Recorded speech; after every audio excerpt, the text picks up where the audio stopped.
Hi, everyone. I'm Dr. Sheila Segerson, Director of Community Solutions at Maddie's Fund in Pleasanton, California. Next up is Finding Homes for Behavioral Need Dogs with Rachel Jones, consultant with Rachel at the shelter. Rachel will be talking about data collection as a means of directing marketing efforts, and she'll discuss the building blocks of a successful marketing approach for dogs with behavior concerns. After Rachel gives her presentation, we'll watch two short videos from Lindsay Layendecker at Jacksonville Humane and Jackie Perro from Hearts and Bones Rescue. After that, we'll take your questions. I'm going to turn things over to you, Rachel. Thank you for being here. Awesome. Yeah, thank you. So excited to be here. We're going to talk about marketing for behavioral needs dogs. And when I was putting this presentation together, my eyes were a little bit bigger than my stomach because there's just so much to talk about. So we're going to speed run a little bit, but there will be time for questions after, and I'll be monitoring the Maddie's discussion forum. So, but to start, I'll let you know a little bit about why I'm so passionate about this, what my background is. I started fostering behavioral needs dogs in 2017 for Ventura County Animal Services. And my first foster dog ever was a large breed behavioral needs dog who'd been at the shelter for about a year and a half. And then after a week and a half in foster with me, he found an adopter just because of foster marketing. So from day one, I was radicalized, obsessed with behavior dogs, marketing, foster homes, all of it. So I went on to foster behavior needs dogs and get them adopted for about a year in Southern California. And then in 2018, I moved to Tucson to work as the adult dog foster coordinator for Pima Animal Care Center. And there I was moving large volumes of dogs, behavior needs and not, into foster homes, and then helping those fosters find and place those foster dogs. And then after a few years of that, I got to work as the urgent dog case manager, where I was focusing on just the hardest to place behavioral needs dogs that kind of need the most help. So I got to market and oversee their placement. So I learned a lot in that time. We're going to talk about the fundamentals with you today. There's good news and bad news about behavior dog marketing. And the bad news is that there's not a secret pocket of behavior dog adopters hiding behind a curtain somewhere, just waiting to be talked to or marketed to exactly the right way. And then they'll throw back the curtain and run into your shelter and take all your behavior dogs. No, unfortunately, they are everywhere in every demographic, which means marketing behavior dogs means marketing to everyone. It means wide scale, open marketing. Just as an example of that, these are a few people that stood out immediately.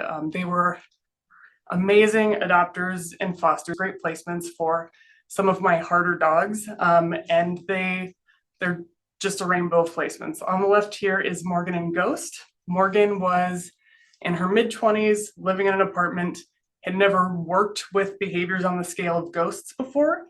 And he was a very complicated placement with some pretty exciting behaviors, but she is a pretty unconventional placement for a dog like Ghost. To this day, we're still friends, we're still in touch. She's obsessed with that dog. Fantastic dog mom. In the middle here, John and Marilyn were two of my favorite fosters ever. At PAC, they were in their 70s and 80s when they first started fostering, and they went on to foster and adopt out about 20 large breed behavioral needs dogs until they foster failed with Jackie here in the middle. On the right is Antonia and Riley. Riley was one of the most significant cases of shelter stress I'd ever seen. So we got him viral on social media by just playing. And Antonia saw him from Oregon, and we were in Tucson. The virality of the post net a bunch of inquiries, but his issue wasn't just shelter stress. He had a bunch of other needs in tandem with that. And through adoption counseling and kind of talking to all these people that were asking about him, his ideal home just happened to be in Portland, Oregon. So we organized a transport and made it happen. And that's not realistic for a lot of organizations, but it's just really important to keep an open mind about what the ideal placements look like for these dogs, because just like our dogs, every individual is a multifaceted being that needs to be adoption counseled, talked to on a case-by-case basis. If you would like to follow Ghost, his mother is a marketing professional, and you could find him on Instagram at Good Vibes Ghost. Luckiest dog in the world, I swear. Okay. The good news is that you probably already have all of the tools in your toolkit to do a great marketing job. I don't think I did anything crazy or off the wall with my dog marketing, but it was pretty consistently working what we were doing. And that was just examining the tools we already had at our disposal and using them thoroughly. So, okay, first things first. I'm going to say some obvious things in this presentation, first of which being that we cannot market dogs we don't know, or at least market them well. And by that, I mean you as the marketing professional or person overseeing this dog's marketing don't need to physically handle and get to know every dog you post, but someone needs to know that dog, and that someone should easily and systematically be able to share what they know with the class. Oftentimes this will look like your volunteers and fosters, but we often, because it's so important, we often prioritize negative information and behavioral concerns and things to look out for. Critical, essential for safety and transparency, useless for marketing. But this is where our priorities are more often than not. And so often that will look like a dog only having negative marketing information. So, okay, we know that we need to collect marketing information. How do we do that? Well, first, let's acknowledge that anytime a human interacts with the dog, that's a marketing opportunity, or an opportunity to be collecting marketing information. That could look like your intake process. It could look like your play groups, your volunteer dog walkers, foster homes, all of it.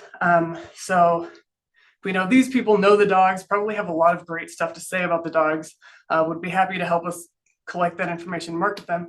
How do we normalize collecting that information, get people to actually do it and input it in the system? That can be like 90% of the battle a lot of the times. And with anything we want people to use, we need to look at making that process as simple and easy as possible. The more we disrupt processes and require people to learn new systems, the harder it's going to be to normalize its use. So, for example, that would be looking at your maybe owner surrender and foster return processes and building marketing questions into those, like just questions like, does this dog know any tricks?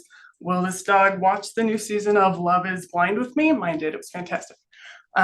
So that's not a system disruption at all.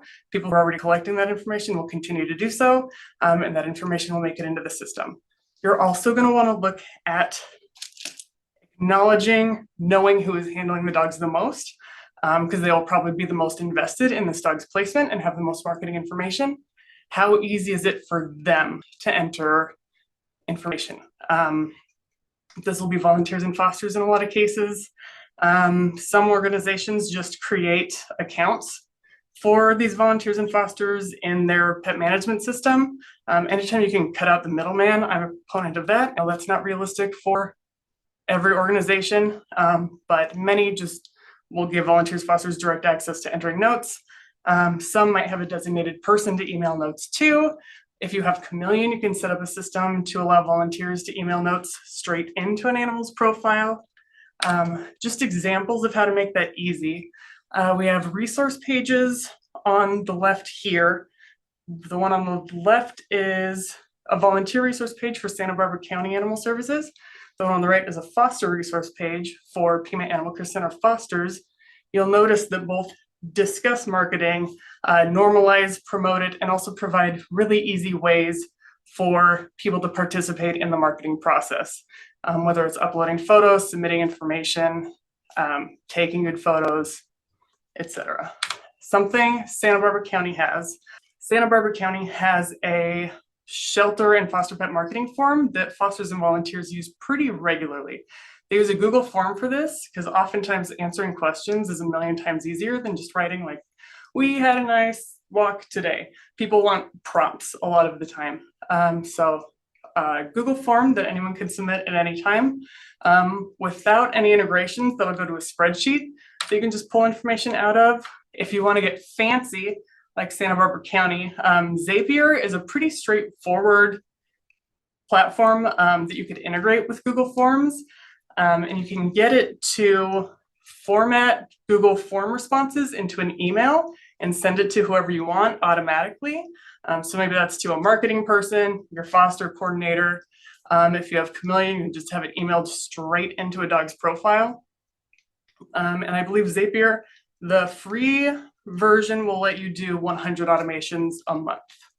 And because this is so easy, it gets used on average probably about twice a day. So yeah, I just took the spring grab a few days ago, a submission on 7th, 2 on the 8th, 3 on the 9th, 1 on the 10th. And this has been in place for about a year. And the ease of access is what gets people actually using it. So, okay, collecting marketing information on our dogs, super important. Collecting information about where our fosters and adopters are coming from is also really, really helpful for a number of reasons. The first of which being it lets us know what's working and what's not that we're putting our efforts into. So at PAC, we collect information where every adopter and foster comes from and enter it as an outcome subtype or where people first heard about the animal. I pulled this information for about 60 of my behavior dog placements, and an easy majority were coming from Pet Harbor and other online adoption profiles like that our pet management system exports to, like Pet Finder and Adopt-A-Pet. An easy majority with pretty minimal effort compared to social media, which was net yielding smaller results. And I think a lot of this comes down to social media is excellent for like blasts of attention, but if like the person for that pet isn't looking exactly at that time, it'll get that wide scale burst and kind of disappear into the ether. So focusing on online adoption profiles, we know people are looking at those, and the people who are looking at those are probably in the market to be adopting an animal. So we're going to talk a little bit about data analytics, not to tell you what to do, but to kind of give you ideas of where you can look and how you can gather information, and encourage you to ask questions about it, because broadening your marketing reach will look different for a lot of organizations, but kind of knowing what your data looks like will help you get there. So this is analytics from PAC's Facebook page in 2021, where it's clear that a majority of our engagement is from women, but we know that a majority of Facebook users are men, which is really interesting. So we don't need to just like jump to a different platform to be reaching a different audience. We could look at the way we're messaging if we wanted to change things up, broaden our reach a little bit. We know that marketing is a really, really lucrative industry. So there's of course a ton of research on different messaging for different demographics. So if you were looking on changing things up and reaching demographics, I'd highly look into the ones you want to reach and maybe experiment with trying a few different messaging styles. I think analytics in this field look like this make up a lot of the time because we're such like a woman dominant field that just naturally a lot of our messaging is going to appeal more to other women. But we know that no one has a monopoly on loving dogs. No one has a monopoly on that. Everyone loves dogs. So another place you can collect information is PAC has an optional is really important, an optional demographics section of their foster inquiry forms. And when we compiled all of that, we saw that a majority of our fosters, or at least the people submitting foster inquiry forms, were millennials and Gen Z. And since we're in a college town, that also meant that a ton of those fosters were students. And we know that we're not doing any student-specific marketing, but we still have a ton of students coming into foster. So if we were kind of wanting to evaluate where to host a foster event, college campus might be a great place to start. So just some ideas about where you can extract information and what you can ask about it and conclusions you can come to about it. Endless. I love data so much. So, okay, let's talk about actually marketing now. First stop, no marketing presentation is complete without discussing the difference between marketing and adoption counseling and why we need to keep those things separate. It feels like we have an almost like compulsive instinctual need to just merge marketing and adoption counseling in this field. And we're like, okay, people who see this profile and see that the dog is leash reactive will know that they're not compatible and keep walking. And people that see a leash reactive and think, I know what that is and I've worked with it before, I am compatible, I'll ask about that dog. I think we think it kind of works like that when inconveniently, not so much. Imagine marketing yourself, like on a job resume or a dating profile. We know that without the full context of our wonderful, amazing being, someone who is reading about the baggage we're airing out on that resume or dating profile might be turned off, even if they are a fantastic fit, relationship-wise or job-wise. It's really, really important to just be broadening your reach as best you can to get those inquiries. Through adoption counseling, you'll see maybe who's a better fit than others, but you won't even get to the conversation piece if you're cutting people out from the get-go. And this doesn't mean hiding information from potential adopters. It just means keeping these things separate. Marketing is marketing. And then once you get an inquiry or you're doing a meet and greet, that's when you discuss the behaviors and put them into context for someone. And just for fun, I just opened up Google Maps, closed my eyes and picked 2 shelters on them. I didn't close my eyes, but I picked 2 random shelters off Google Maps, looked for dogs that had been there a few weeks, opened their profiles, and sure enough, adoption counseling. Mostly really cute little profiles, and it's honestly really cool that they're paying attention to this at all, because I see a lot of online adoption profiles just don't have any information in them. But Daphne here on the left, super, super cute. Then you get to the bottom. At this time, Daphne is available for adoption to a single dog household. I mean, I don't think that line should be there at all. We don't know what Daphne's issue is. It's maybe she really could only be compatible in a single dog household. We don't know that. But the line is there now, and I don't know Daphne, so I'm just sitting here projecting ideas of maybe why that is. Is she nervous around other dogs? Was there a serious altercation with another dog? I don't know her, so I'm just left to kind of project maybe things that are way worse than what Daphne's actual behaviors are. Then Ruby on the left, 35-pound, 9-month-old, adorable Belgian Shepherd puppy. She's been there since January 2024. Cute profile, good with dogs, separation anxiety, no kids. We have no idea why. Maybe she should just never ever be around kids. Maybe there are certain kids she could do well with if they're mellower, maybe a little bit older, but it just immediately writes off a whole swath of potential adopters that may or may not, after you talk to them and learn a little bit more about them and their history, be a good fit. But then people who aren't a fit might ask about these dogs. That's awesome. When people who aren't a fit ask about one dog, that gives you an opportunity to recommend other dogs who need homes, who might be a fit. This is Acorn, and she was one of my toughest placements ever. She was in and out of the shelter for a few years. So she had an army of volunteers that adored her, one of the loves of my life. We just went bananas marketing her in every avenue, up and down, entirely positive. So she did get a ton of inquiries from people who maybe would be better suited to other dogs, but she also got a number of other long stay dogs adopted because of people who asked about her, like Benito on the right here. Lilo on the left, this is Lilo meeting Benito. Lilo had a positive history with kids, so she was a good contender for a home with younger kids. He originally asked about Acorn, who it would be very difficult to integrate with kids and other dogs. So I was just kind of honest with him about it, see how he felt about it. And then I recommended Lilo, and he was like, she sounds great, let's meet her. He adopted her, she's still out. And then Tanny on the right was also a long stay behavior and medical needs dog. He had valley fever. Michelle asked about Acorn. Acorn can't really do other dogs, or probably couldn't do other dogs. She had about 3 others. Tanny was a playgroup rock star, had some other issues and couldn't do kids so much, but he was a great fit for her, and he's still out.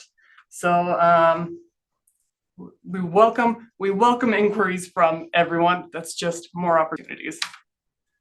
And then this is just a cute example of why Leela was not going to get herself adopted from the shelter. I'm going to turn off the audio. Take me home, I like kids. And she's like, I'm just kidding, I was frustrated.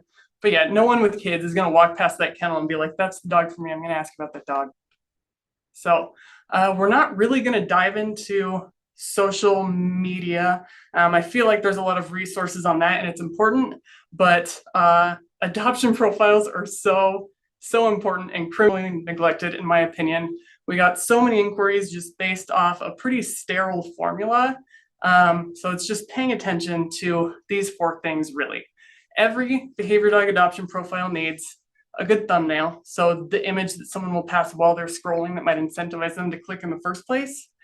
This one on the right is just a random one I pulled off an adoptions page and it stood out to me. There's a color contrast there between the green and the black. This person probably took the photo, it was probably a volunteer on a walk that took the photo on their iPhone and used portrait mode, which blurred out the back. She's in focus, it's good lighting, she's centered in the frame, she's making eye contact. Heartspeak has a bunch of resources for helping volunteers take good photos and videos.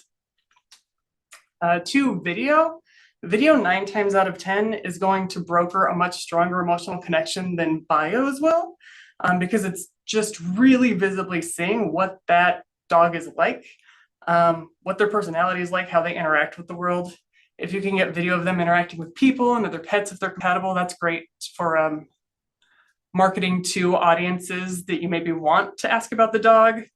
And it's just really humanizing or doganizing in general to see them interacting with people and other beings. An entirely positive bio, number 3, entirely positive. And number 4, someone to contact directly to learn more about the dog. This is really important for behavior dogs. It's a very strike while the iron's hot situation. This can be a foster, someone fostering the dog, a volunteer that knows and loves the dog, can be you, it can be a general marketing or adoption inbox. Most important thing is that there's someone who knows that dog and is able to counsel on their behalf. Ideally, someone who is really enthusiastic about the dog as well. I've heard some people say, if they ask about the dog and then I don't get back to them for a few days and then they adopt another dog, then that dog obviously wasn't a fit for them. But it's just like they have no emotional ties yet to this dog they're asking about online. They're asking about this dog because they're in the market and there's plenty of worthy dogs that would be a great fit for them. So I've seen it very often happen that we'll get a behavior inquiry and then a few days later someone will respond to them and they've already come in and met and adopted another dog. Great for that dog, bummer for the behavior dog that maybe has minimal opportunities. So this is just a video of Acorn that was in her adoption profile. She had a ton by the time she got adopted. She's still not home. But we often think we need to like fancy them up and add sparkles or cool editing. People just want to see what the pet is like. And this is us hanging out with Acorn during rounds as we always did. So why not also take video for her profile? Bios, I think we get up in our heads thinking we have to have like a perfectly crafted written bio and like paragraphs. I honestly prefer Q&As, just like copy pasted Q&As. One, they're easy. I mean, it depends on the questions in the Q&A. I stole these ones from APA like 5 years ago, I think. And they've been great. I would just send this out to my fosters at the 1 week mark, but anyone who knows a dog could answer a Q&A on that dog's behalf and have it uploaded. But Q&As are great because so many fosters, volunteer staff are like bio averse, don't consider themselves creatives. So maybe we get in our heads about writing something, but Q&As are just prompts. And these prompts can broker that emotional connection we're looking for as well. Like describe cuddling behavior / affection level. She follows me from room to room and likes to know what I'm doing. She will lay on me and some nights cuddle me on the bed. I would say affectionate, but not overly affectionate. That's like a snapshot of what Nala looks like in the home. It's sweet, it paints a picture, people can connect with it. Q&As are also great for an increasingly paragraph averse society, myself included. Just really helps break the information up and makes it readable for a lot of people. Email Nala's advocate to ask about her. Nala had a best friend named Darcy. Darcy's email address went in Nala's profile. Anyone who was interested about Nala emailed Darcy immediately. Darcy was on it because she's obsessed with Nala, responding within 5 minutes to help that person determine if Nala might be a fit for their home or not. And just wrapping up real quick, there's a few marketing resources that are really, really great online, Heartspeak being the first one. We've talked about them a little bit, but heartspeak.org just has tutorials, bio writing templates, infographics for taking good photos in different settings, I think meme templates.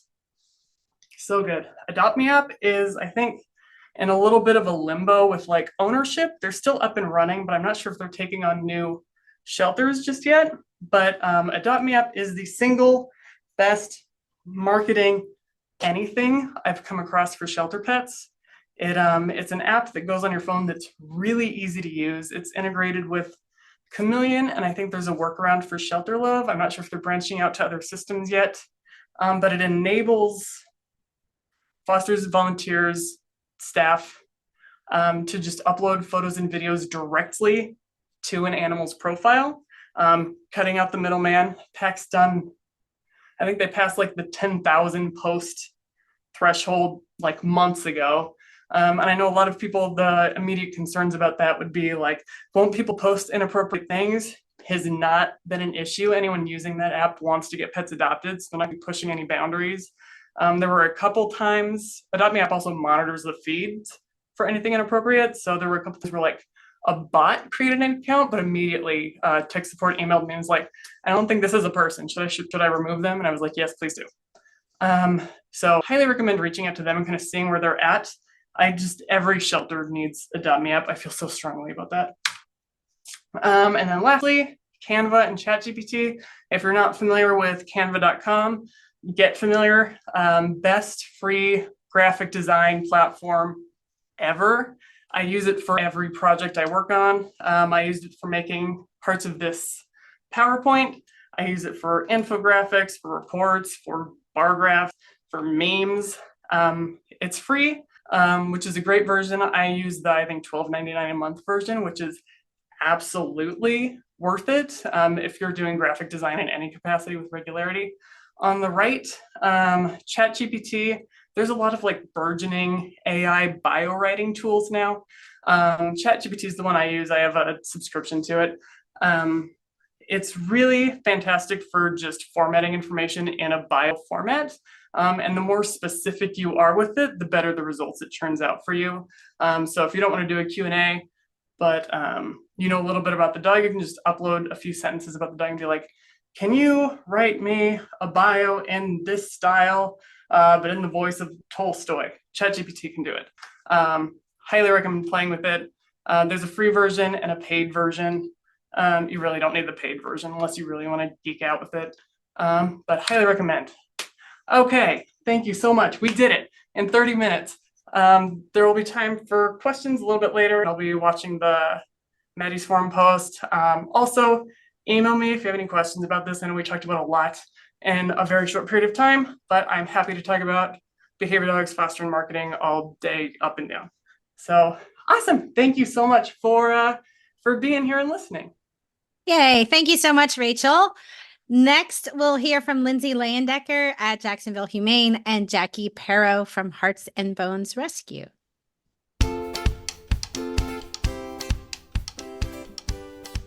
Hi, my name is Lindsay Layendecker. I'm the Director of Community Partnerships at the Jacksonville Humane Society in Jacksonville, Florida. We are a nonprofit animal shelter with approximately 100 dogs in care and 10 dogs in foster care any given day in our building. Last year in 2023, we completed more than 2,500 dog adoptions, and our average length of stay for dogs was around 12 days, which includes a 7-day stray hold. Now, when it comes to decreasing length of stay and increasing adoptions, we wanted a way to measure which tactics worked and which ones flopped, and we wanted real data, not just anecdotes. Basically, we wanted to know what motivates our adopters. So we did a survey of 3,000 large dog and adult cat adopters, and we asked one simple question: why did you choose this pet? And the results showed that the majority of families, more than 60%, selected their new pet simply because they fell in love in our shelter. We even drilled down the data to look at 100 long stay pets and found very similar results. People were falling in love with animals in our building. This told us that we needed to increase our focus on what was happening inside the building. And I'm going to share with you 3 easy changes that any organization can make today. The first step was to stop relying on signage to communicate. During the COVID pandemic, we became very reliant on signs to keep our distances and keep people safe, but we don't need that anymore. Now we use very limited signage, and we want to increase our interactions with people.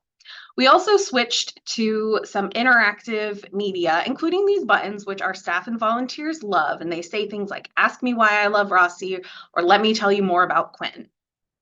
The second step is to make sure the dogs are available to see. We are open 7 days a week, nights and weekends, and most federal holidays.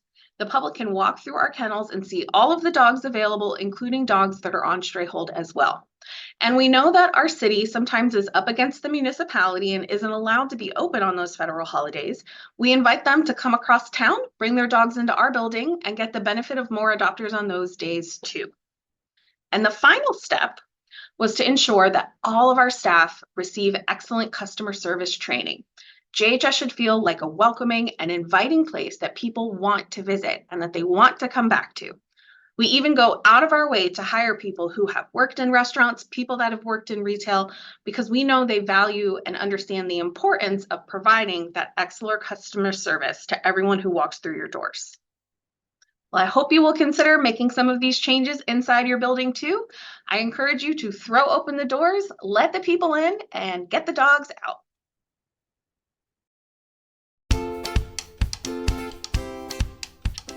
Hi everyone, my name's Jackie Perro and I'm the Vice President of New York Rescue at Hearts and Bones Rescue.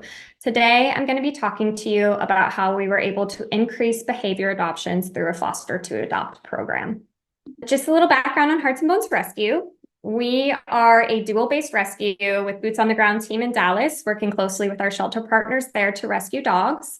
And then we run our own transport program up to New York, where our dogs go into foster care here. Our foster to adopt program started in September of 2022. It was a direct result of struggling with what was happening across the country. Adoptions were way down. The length of stay was way up. Our length of stay had gone up 2 weeks between 2021 and 2022, and our adoptions were down by almost 100 dogs. We were starting to see that our dogs with behavior quirks were bouncing between foster homes because they were staying in our care longer and we were having a harder time adopting them. A lot of the fosters that used to take care of these dogs couldn't commit to taking a dog for months at a time. And so we were finding that we were having to find takeovers over and over again. And this was starting to spiral behavior and escalate some of the more concerning behaviors. And that led to decreasing the dog's adoption chances within each new home and burning the fosters who were caring for them. It also put a heavy burden on our volunteer foster team that was responsible for supporting these fosters as they requested takeovers. As you can see here, a lot of our long stays were approaching the 1-year mark in 2022, which had never happened before. Apple Pie was our longest stay at 335 days. He also is kind of our patient zero for our foster to adopt program. He had been bouncing between homes for quite a while. He was adopted and returned due to a dog fight in the home. And then he started to exhibit leash reactivity towards dogs in the city and exhibit separation anxiety and destructive habits. He was a crate Houdini, so he broke out of his crate and would destroy anything in the home that he could find.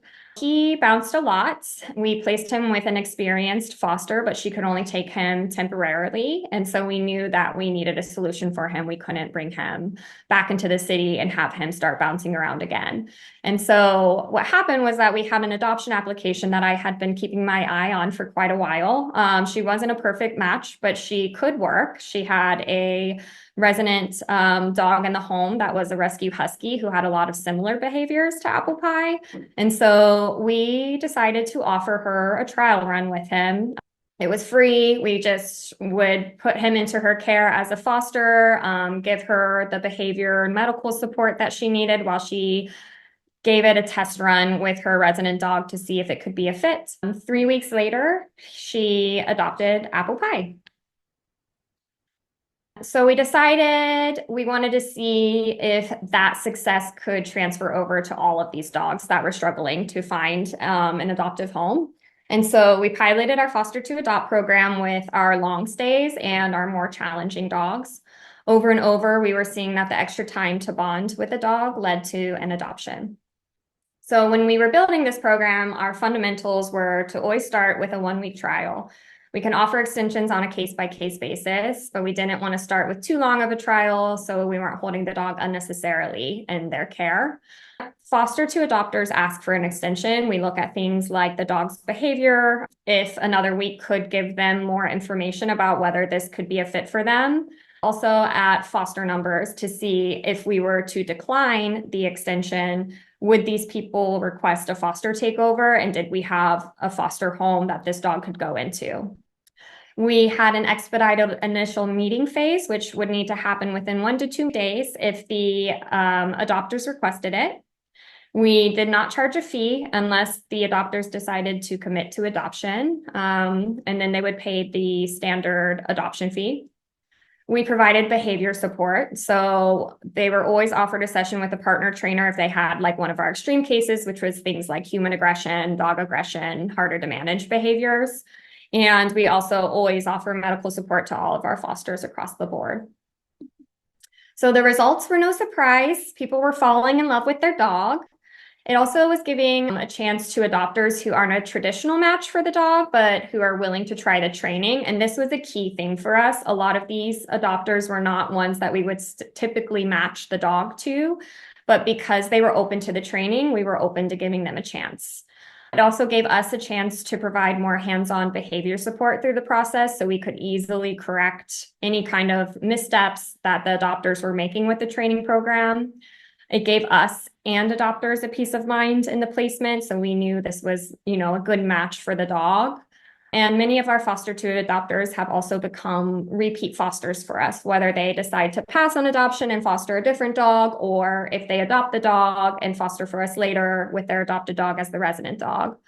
We also were seeing that if foster to adopters passed on adoption, they became very invested in finding their dog a home and were turning into the absolute best advocates for these dogs.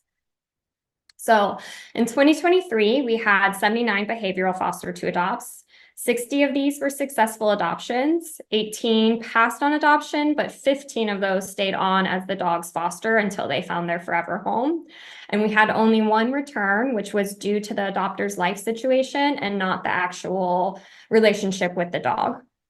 So over time, our program developed slowly. We're constantly learning and adjusting. We now offer extremely thorough behavior disclosures that include the training plan for the adopters right off the bat so they can decide if it's something that they're capable of committing to. We get video of the behavior if appropriate. We have foster to adopt meetings for all of our dogs, and we also trained up volunteers to be foster to adopt coordinators who can be essentially like foster buddies to these foster to adopters and help them through behavior concerns. All of our foster to adopters are also offered a training session or training scholarship at this point. Our behavior foster to adopts have a much lower return rate than other dogs through our private process and adoption events. Outside of the 1 life change return, we have had 0 returns on our behavior foster to adopts.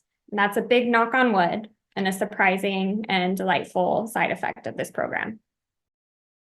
So we surveyed our foster to adopters and asked them why this program was so successful for them, and also after they've had the dog for a while, why they kept the dog for so long.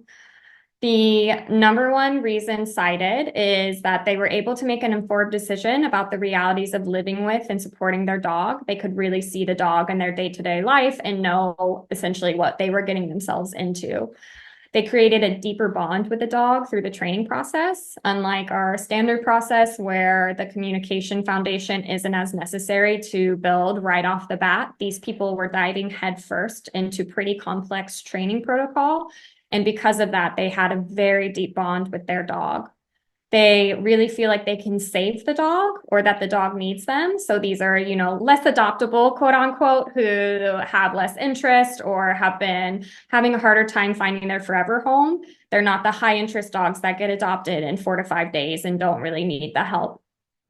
And they also felt like they could create a bond with our team and play a part in our mission. And this was a really big piece. As we're working alongside these foster to adopters, we are really getting to know them, their families, their relationship with their dog. And because of this, we become really close with them and are able to connect on a level that we can't connect with through our standard process.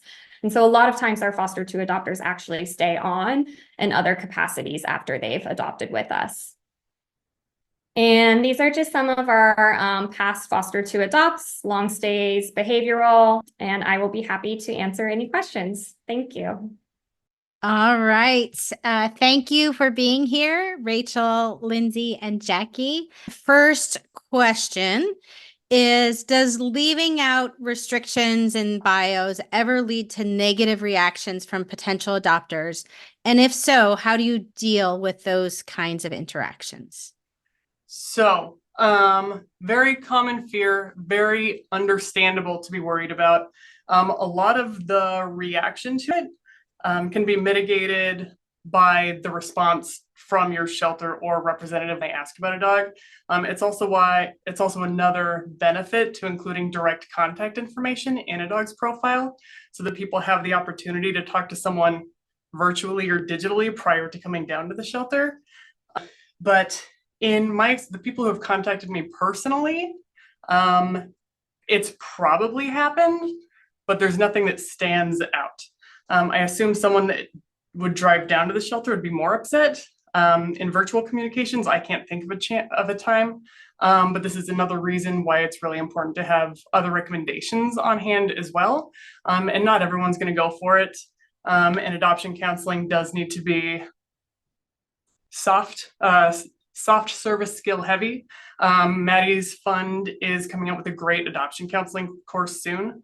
But yeah, having someone to contact directly in the adoption profile is huge, or in the social media post is huge.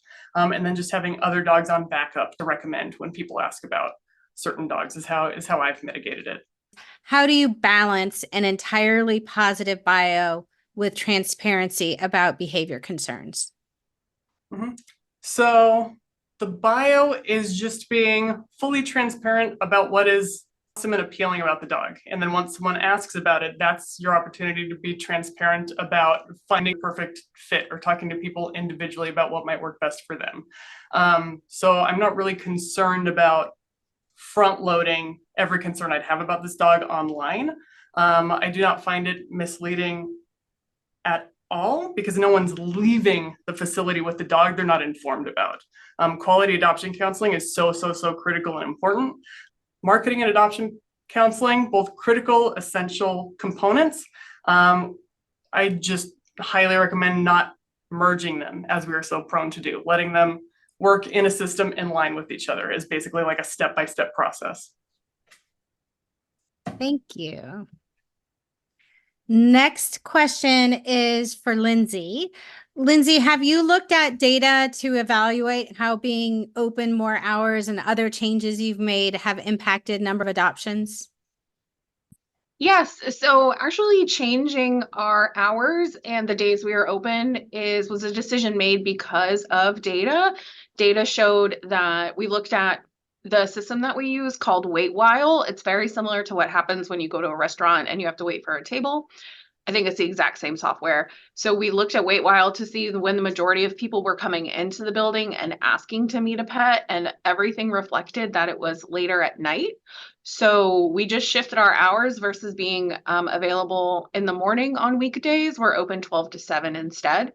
So it was all database decisions, and we are very busy. We have maybe like one slow day, but weekends and weeknights are where it's at for us in terms of adoption. So we have a lot of luck with that. And we did it because that's what the data showed. Awesome. Thank you. Next question is about foster to adopt. Do you have them sign a liability waiver? We have a foster contract that we use for all of our fosters. So when we onboard them for the foster to adopt, they have to sign that contract, which has the liability piece in it. Thank you. Rachel and Lindsay, do you all manage it similarly? Yeah, liability waivers for any behavior concerns we'd have about any animal or any medical concerns we'd have about any animal. Yep, same thing. Thank you. Next question, Jackie, are your partner trainers volunteering their time, or is the shelter rescue paying them? Do you have any criteria for onboarding partner trainers? Thank you. Yeah, that's a great question. It's actually a mixed bag. We have some who we do pay at a discounted rate that we've established like partnerships with them. And then we also have some volunteer behaviorists on our team that will step in as well. In terms of navigating like the methodology there, we always have like interviews with our partner trainers first to talk through their methodology and just make sure that it lines up with our organization. And that lends itself to some of these previous conversations around behavior euthanasia and that kind of stuff as well. So those conversations are always key when we're bringing on our partner trainers. Next question, how do you feel about shelters like the one in Georgia that sort of notoriously writes bluntly hilarious bios, pointing out all the dog's flaws, but in a really funny way, which then gets tons of exposure and seems to get the animals with lots of applications all the time? I love those. The only thing about them is that they're tricky to pull off, unless you have a really quality narrative voice and a hold on the kind of content that will go viral, get attention, and still feel lighthearted. That's a really, not really hard, it's a really important skill to have when you're trying to write those kind of bios, is basically what I'll say. Because when they work great, but attempting it and having it fall flat could be counterproductive potentially. So I just make sure you have the right person writing those bios. Thank you. Next, do you recommend utilizing breed information, even if it's just best guess, or do you recommend leaving it just as mixed breed, small, medium, large? I don't have any strong opinions about that. Most of the dogs I placed were mixed breed, and so they said mixed breed. I would say veer away from it unless you're 100% sure. I'm not super well versed in the studies about what works and doesn't, but I never really marketed the dogs as any specific breed, because again, just like us, they're individuals, and breed factors in sometimes, not always, not in large scale, in my opinion, often. Next is another foster question. For foster to adopt, how long do you allow them to foster before making a decision? Are the dogs still available on the website? So we start with 1 week, and then we do extensions on a case-by-case basis, just based on like what's going on with the situation. For some of our more like extreme cases where we know they're going to be really challenging to place, we will go up to 1 month with the foster to adopter. And then after 1 month, we're kind of like, okay, like we need a decision here. And it's an educational opportunity to talk through length of stay and everything like that.